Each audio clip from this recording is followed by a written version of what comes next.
কিন্তু মুখে বলেন না ভালোবাসি ভালোবাসি, কিন্তু প্রত্যেকটা কাজের মধ্যে সন্তানের প্রতি ভালোবাসা, মহব্বত আর দয়া আর করুণার বহিঃপ্রকাশ ঘটে। নিজে না খেয়ে সন্তানকে খাওয়ান, নিজে আরাম আয়েশ ত্যাগ করে সন্তানের আরাম আয়েশের প্রতি খেয়াল রাখেন, কিন্তু মুখে বলেন না।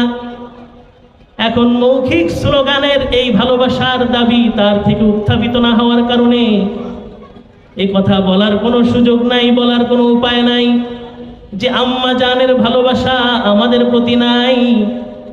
বরং সকলেই স্বীকার করবে পৃথিবীর মধ্যে সবচাইতে বেশি ভালোবাসা যার মধ্যে, সবচাইতে বেশি মহব্বত যার মধ্যে, তিনি হলেন আমাদের আম্মা জান। লা ইউমিনু আহাদুকুম হাত্তা আকুনা আহাব্বা ইলাইহি মিন ওয়ালিদিহি ওয়া ওয়ালাদিহি ওয়ান নাসি আজমাইন। أو كما قال النبي صلى الله عليه وسلم. صدق الله مولانا العظيم وصدق رسوله النبي الكريم، ونحن على ذلك لمن الشاهدين والشاكرين والحمد لله رب العالمين. إن الله وملائكته يصلون على النبي يا أيها الذين آمنوا صلوا عليه وسلموا تسليما. اللهم صل على محمد وعلى آل محمد كما صليت على إبراهيم وعلى آل إبراهيم إنك حميد مجيد. درود شريف پڑھی. اللهم بارك على محمد وعلى آل محمد كما باركت على إبراهيم وعلى آل إبراهيم إنك حميد مجيد. بلغ العلا بكماله كشف الدجى بجماله حسنت جميع خصاله صلوا عليه وآله.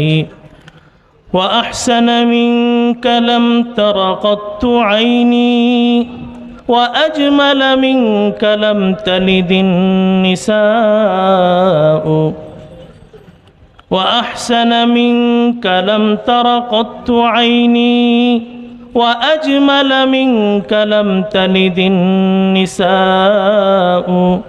خلقت مبرأ من كل عيب كأنك قد خلقت كما تشاء.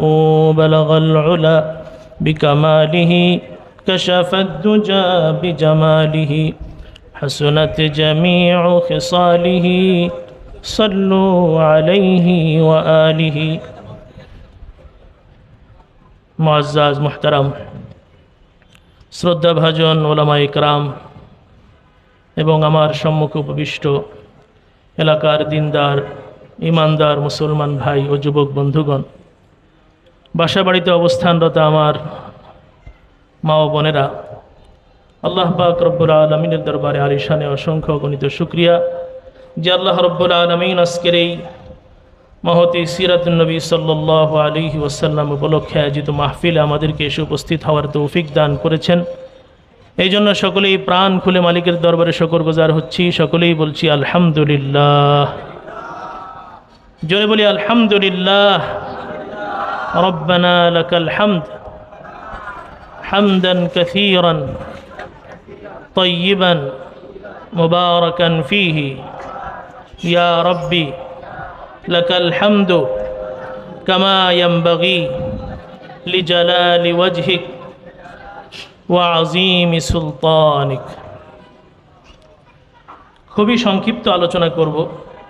সামনে এশার নামাজের সময় সমাগত। নামাজের পূর্ব পর্যন্ত খুব সংক্ষিপ্ত পরিসরে সিরাতুন নবী সাল্লাল্লাহু আলাইহি ওয়াসাল্লামের একটা বিষয় নিয়ে আলোচনা করব।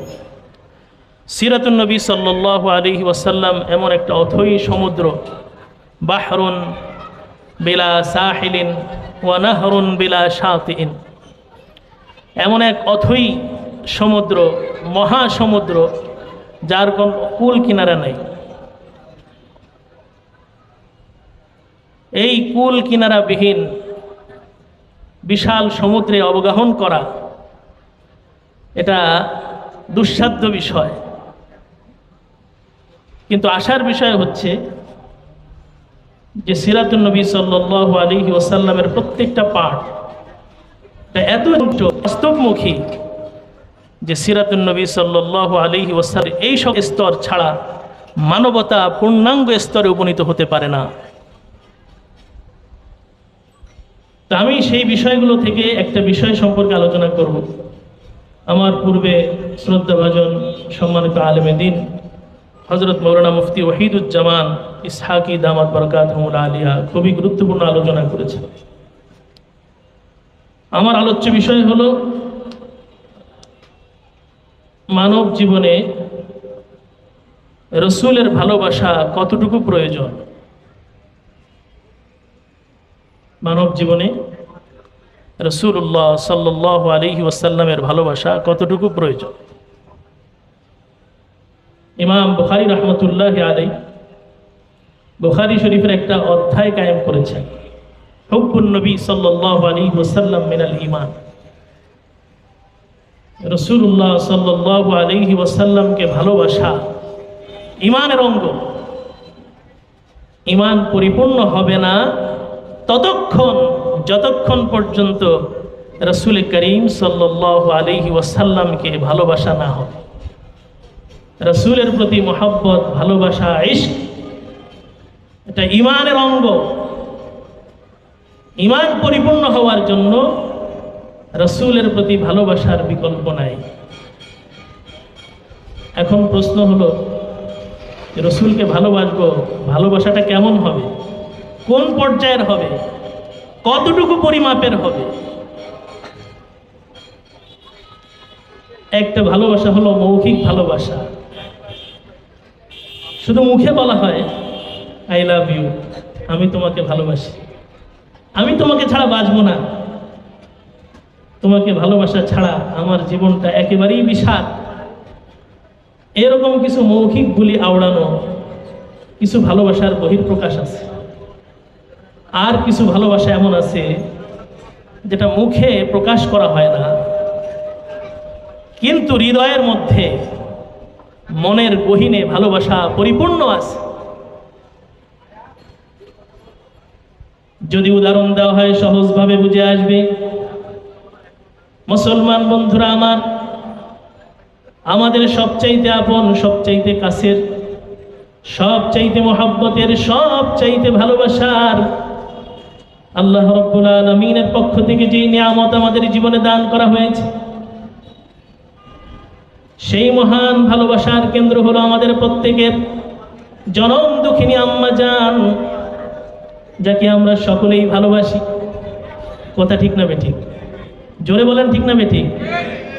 কিন্তু আম্মা জানের ভালোবাসা আমাদের প্রতি সবচাইতে বেশি। পৃথিবীর মধ্যে এমন এক ভালোবাসা আছে যেই ভালোবাসার মধ্যে কোনো স্বার্থ নাই, নিঃস্বার্থ ভালোবাসার এক মূর্ত প্রতীক রব্বুল আলামিনের পক্ষ থেকে রব্বুল আলামিন দান করলেন, যিনি হলেন আমাদের আম্মা জান। কিন্তু মুখে বলেন না ভালোবাসি ভালোবাসি, কিন্তু প্রত্যেকটা কাজের মধ্যে সন্তানের প্রতি ভালোবাসা, মহব্বত আর দয়া আর করুণার বহিঃপ্রকাশ ঘটে। নিজে না খেয়ে সন্তানকে খাওয়ান, নিজে আরাম আয়েশ ত্যাগ করে সন্তানের আরাম আয়েশের প্রতি খেয়াল রাখেন, কিন্তু মুখে বলেন না। এখন মৌখিক স্লোগানের এই ভালোবাসার দাবি তার থেকে উত্থাপিত না হওয়ার কারণে এই কথা বলার কোনো সুযোগ নাই, বলার কোনো উপায় নাই যে আম্মা জানের ভালোবাসা আমাদের প্রতি নাই। বরং সকলেই স্বীকার করবে পৃথিবীর মধ্যে সবচাইতে বেশি ভালোবাসা যার মধ্যে, সবচাইতে বেশি মহব্বত যার মধ্যে, তিনি হলেন আমাদের আম্মা জান। কিন্তু মুখে বলেন না। মুখে ভালোবাসি ভালোবাসি এই স্লোগান দেয় না। একটা হলো মুখের ভালোবাসা, মৌখিক জমা খরচ, আরেকটা হলো বাস্তব ভালোবাসা, যেই ভালোবাসাটা হৃদয়ের গহীনের মধ্যে লালন করা হয়। এখন রসুলের প্রতি যেই ভালোবাসা হবে, এই ভালোবাসা কি মৌখিক ভালোবাসা নাকি হৃদয়ের গহীনের ভালোবাসা? আমরা আমাদের উস্তাদদের মুখে একটা উপমা শুনেছি।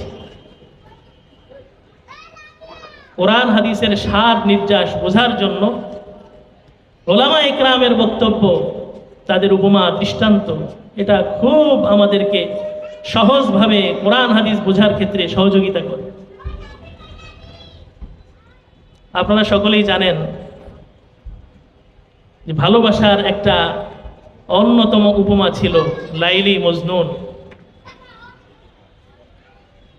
লাইলিকে মজনু অনেক বেশি ভালোবাসে।